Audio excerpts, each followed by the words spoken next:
வணக்கம் நண்பர்களே. இந்த சின்ன சேப்பங்கிழங்குல இவ்ளோ விஷயம் இருக்கா? இனியாவது அடிக்கடி சாப்பிடுங்க வாருங்கள். தொடங்கலாம். சேப்பங்கிழங்கை நாம் எல்லோருமே பார்த்திருப்போம். ஆனால் நம்மில் பெரும்பாலானோர் சாப்பிட்டிருக்க மாட்டோம். காரணம், அது சாப்பிட்டால் நாக்கில் அரிப்பு ஏற்படும், கொழகொழவென இருக்கும் என பல காரணங்கள் உண்டு. ஆனால் உண்மையிலேயே இந்த சேப்பங்கிழங்கில் என்னென்ன ஆரோக்கிய விஷயங்கள் இருக்கின்றன என்று தெரியுமா? அது குறித்து இங்கு விளக்கமாக பார்க்கலாம். மக்கள் பொதுவாக உட்கொள்ளும் கிழங்கு வகைகளுள் ஒன்று சேப்பங்கிழங்கு. இதனை உட்கொள்வதால் பல்வேறு நன்மைகள் உடலுக்கு கிடைக்கிறது.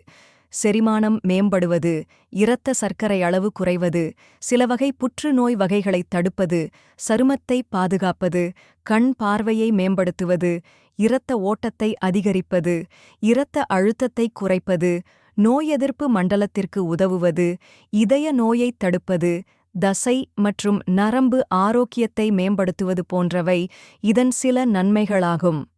சேப்பங்கிழங்கு என்பது என்ன? கோலோகேசியா எஸ்கலுண்டா என்னும் சேப்பஞ்செடியின் குழாய் வடிவ அடர்த்தியான கிழங்கு ஆகும். 1000 ஆண்டுகளுக்கு மேலாக உணவு வகைகளில் இந்த கிழங்கு பயன்படுத்தப்பட்டு வருகிறது. மனித வரலாற்றில் முதன்முதலாக பயிரிடப்பட்ட செடியாக இந்த செடி என்றும் அறியப்படுகிறது. தென்கிழக்கு ஆசியா மற்றும் தென்னிந்தியாவை தாயகமாக கொண்ட போதிலும் இந்த செடி உலகம் முழுவதும் பயிரிடப்படுகிறது. ஆப்பிரிக்கா, இந்தியா போன்ற நாடுகளில் இந்த உணவு அதிகம் எடுத்துக்கொள்ளப்பட்டால் ஜப்பான், எகிப்து, பிஜி, ஸ்பெயின், அமெரிக்கா போன்ற நாடுகளிலும் இந்த செடி காணப்படுகிறது. ஒவ்வொரு பாரம்பரியத்திலும் இந்த கிழங்கு பல்வேறு வகைகளில் பயன்படுத்தப்பட்டு வந்துள்ளது என்பது ஆச்சரியமான செய்தியாகும். இலைக்காம்பு வகையைச் சார்ந்தது என்பது வெள்ளம் அதிகம் உள்ள இடங்களிலும் இது பயிரிடப்படுகிறது. பச்சையாக சாப்பிடலாமா? இந்த செடியின் இலைகள், வேர்கள் மற்றும் தண்டடி கிழங்கு போன்றவை உணவின் முக்கிய மூலப்பொருளாக பயன்படுத்தப்படுகிறது. ஆனால் இந்த செடியை நன்கு வேக வைத்து உட்கொள்ள வேண்டும். இதிலுள்ள உயரளவு ஆக்சலேட் என்னும் நச்சுக்கழிவுகள் இருப்பதன் காரணமாக வேக வைக்காமல் பச்சையாக உட்கொள்வது தவிர்க்கப்பட வேண்டும். இரவு முழுவதும் ஊற வைப்பதால் அல்லது வேக வைப்பதால் இதிலுள்ள அபாயம் விளைவிக்கும் நச்சுத்தன்மை அகன்றுவிடுகிறது.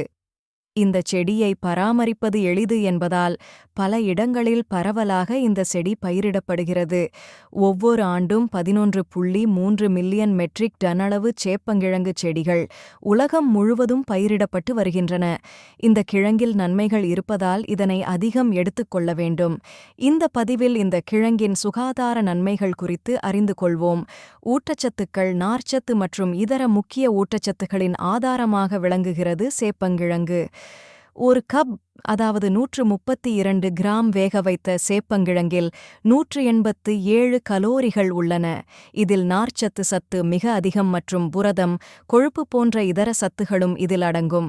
மேலும் இதில் நார்ச்சத்து 6.7 கிராம் மாங்கனீஸ், தினசரி உட்கொள்ளல் அளவில் 21% வைட்டமின் இ, தினசரி உட்கொள்ளல் அளவில் 19% பொட்டாசியம், தினசரி உட்கொள்ளல் அளவில் 27% 18% தாமிரம், தினசரி உட்கொள்ளல் அளவில் 11% வைட்டமின் சி, தினசரி உட்கொள்ளல் அளவில் 11% பாஸ்பரஸ், தினசரி உட்கொள்ளல் அளவில் 10% மெக்னீசியம், தினசரி உட்கொள்ளல் அளவில் 10% நார்ச்சத்து, பொட்டாசியம், மெக்னீசியம், வைட்டமின் சி, தினசரி உட்கொள்ளல் அளவில் 11% வைட்டமின் சி, தினசரி உட்கொள்ளல் அளவில் 11% பாஸ்பரஸ், தினசரி உட்கொள்ளல் அளவில் 10% மெக சேப்பங்கிழங்கு. சேப்பங்கிழங்கின் உயர்ந்த அளவு வைட்டமின் சி, ஏ மற்றும் இதர பீனாலிக் ஆன்டிஆக்சிடென்ட்கள் நோயெதிர்ப்பு மண்டலத்தை மேம்படுத்தி உடலில் தீங்கு உண்டாக்கும் ப்ரீ ரேடிக்கல் என்னும் கூறுகளை விரட்டுகிறது.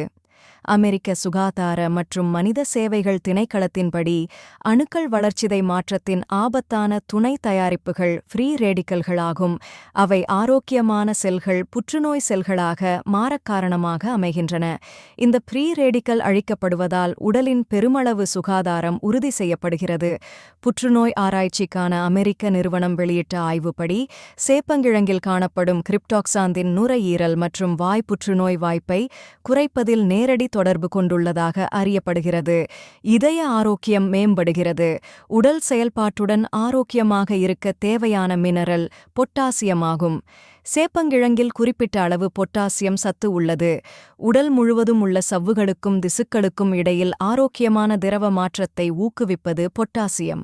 இது மட்டுமில்லாமல் இரத்த நாளங்கள் மற்றும் தமனிகளில் அழுத்தம் ஏற்படுவதை தடுக்கவும் இது உதவுகிறது. நரம்புகள் மற்றும் இரத்த நாளங்களை தளர்த்துவதன் மூலம் இரத்த அழுத்தம் குறைகிறது. இதன் மூலம் இதய மண்டலத்தின் ஒட்டுமொத்த அழுத்தம் குறைக்கப்படுகிறது. பொட்டாசியம் அதிகரித்த அறிவாற்றல் செயல்பாட்டுடன் தொடர்பு கொண்டுள்ளது.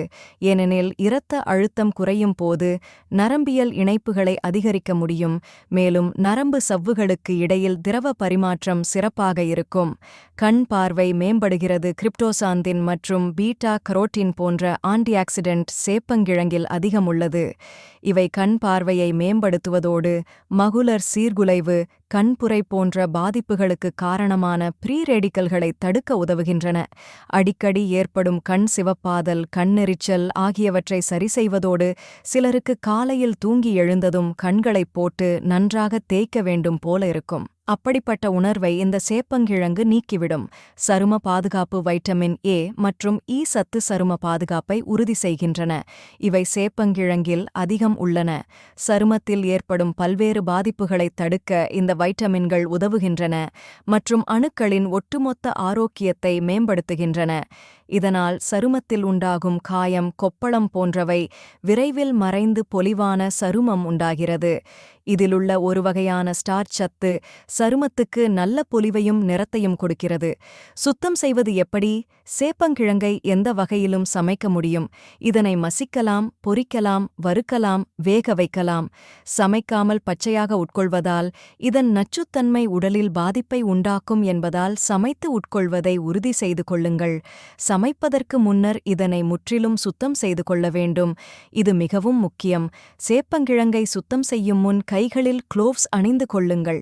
நீரில் கிழங்கை நன்றாக கழுவி தோலை நீக்கிக் கொள்ளுங்கள். தோல் நீக்கப்பட்ட கிழங்கை மறுமுறை நீரில் நன்றாக கழுவி அழுக்குகளை சுத்தமாக அகற்றிவிடுங்கள். கார்போ சத்துக்கள்.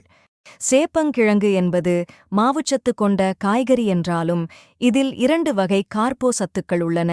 இவை இரத்த சர்க்கரை மேலாண்மைக்கு நன்மை அளிக்கின்றன. நார்ச்சத்து என்னும் கார்போசத்து மனிதனால் செரிக்க முடியாததாகும். இது உறிஞ்சப்படுவதில்லை என்பதால் இரத்த சர்க்கரை அளவில் எந்த தாக்கமும் ஏற்படுவதில்லை. பொதுவாக கார்போஹைட்ரேட் நிறைந்தது என்றாலே நம்முடைய உடலுக்கு தேவையில்லாதது, ஆபத்தை தரக்கூடியது, இப்படி நிறையதவறான மனப்போக்கு நம்மிடையே வளர்ந்துவிட்டது. அது முற்றிலும் தவறு. ஜீரண சக்தி அதிகரிக்க அஜீரணக் கோளாறுதான் அனைத்து வகையான பிரச்சினைக்கும் அடிப்படையான காரணமாக அமைகிறது. அதற்கு மிகச்சிறந்த தீர்வாக இந்த சேப்பங்கிழங்கு இருக்கும். செரிமானத்தை தாமதப்படுத்தவும் மற்ற கார்போ சத்துக்களை உறிஞ்சவும் உதவுகிறது. இதனால் உணவிற்கு பின் இரத்த சர்க்கரை அளவு அதிகரிக்காமல் தடுக்க உதவுகிறது. ஒரு நாளைக்கு 42 கிராம் வரை கொண்டிருக்கும் உயர் ஃபைபர் உணவுகள் டைப் 2 நீரிழிவு நோயாளிகளுக்கு இரத்தத்தில் சர்க்கரை அளவை சுமார் 10 மில்லி கிராம் பெர் DL குறைக்க முடியும் என்று ஆய்வுகள் மூலம் கண்டறியப்பட்டுள்ளது. இரத்த சர்க்கரை. சேப்பங்கிழங்கில் ஒரு சிறப்பு வகை ஸ்டார்ச் உள்ளது. இது எதிர்ப்பு ஸ்டார்ச் என்று அழைக்கப்படுகிறது. இது மனிதர்களால் ஜீரணிக்க முடியாது. இதனால் இரத்தத்தில் சர்க்கரை அளவு உயர்வதில்லை. சமைத்த சேப்பங்கிழங்கில் சுமார் 12% ஸ்டார்ச் எதிர்ப்பு ஸ்டார்ச் ஆகும். இது இந்த ஊட்டச்சத்தின் சிறந்த ஆதாரங்களில் ஒன்றாகும். இரத்தத்தில் உள்ள குளுக்கோஸின் அளவை கட்டுப்படுத்தி இரத்தத்தில் உள்ள சர்க்கரையின் அளவை சீர்படுத்துகிறது. எதிர்ப்பு ஸ்டார்ச் மற்றும் நார்ச்சத்து ஒருங்கிணைந்த சேப்பங்கிழங்கு குறிப்பாக நீரிழிவு நோயாளிகளுக்கு நன்மை அளிக்கிறது. உடல் எடை குறைய சேப்பங்கிழங்கில் நார்ச்சத்து மிக அதிகம் உள்ளது. ஒரு கப் சேப்பங்கிழங்கில் 6.7 கிராம் அளவு நார்ச்சத்து உள்ளது. நார்ச்சத்து அதிகம் உட்கொள்பவர்கள் உடல் எடை குறையக்கூடும் மற்றும் உடல் கொழுப்பும் குறையக்கூடும். நார்ச்சத்து அதிகம் உட்கொள்வதால் வயிறு நிரம்பிய நிலை உண்டாகும். அதனால் எடுத்துக்கொள்ளும் கலோரி அளவு குறைக்கப்படும். நாட்பட்ட அளவில் இதனால் உடல் எடை குறையக்கூடும். சேப்பங்கிழங்கில் உள்ள எதிர்ப்பு ஸ்டார்ச் இதே விளைவுகளைத் தருகிறது, உதவுகிறது. இந்த வீடியோவை பார்த்ததற்கு நன்றி. இதுபோன்ற மேலும் எந்தவிதமான வீடியோக்கள் தேவை என்றால் கமெண்ட் பாக்ஸில் தெரிவிக்கவும். எங்களுக்கு ஆதரவு அளியுங்கள். அடுத்த வீடியோவில் மீண்டும் சந்திப்போம்.